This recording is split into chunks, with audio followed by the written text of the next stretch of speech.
In this video, I'm going to show you how to get a list using Trello in N8n step by step. If you want to pull list data from your Trello board into your workflow, this is a quick and simple setup that can save you a lot of time. And if this tutorial helps, make sure to hit the like button and subscribe for more N8n automation videos just like this. Let's get started. First, open the workflow you want inside N8n.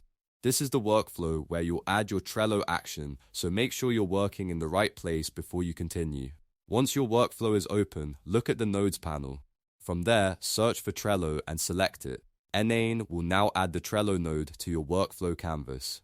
Next, inside the Trello node, choose the operation called Get a List. This is the action that lets you retrieve a specific list from your Trello account. After that, choose the credential you want to use. This is where you connect the Trello account that N8n should access, so select the correct saved credential from the dropdown. If you haven't added one yet, you'll need to create and connect it first before continuing. Now it's time to configure what you want. Set the board, list, or any other required options based on the data you need to fetch. Make sure the values are correct, because this will determine which Trello list gets returned in your workflow. Once everything is configured, you can test the node to confirm it's pulling the list correctly.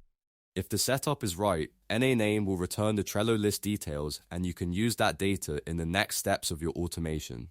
And that's it, you've now learned how to get a list using Trello in N8n. If you found this useful, please like the video and subscribe for more quick tutorials on automation, N8n, and productivity workflows.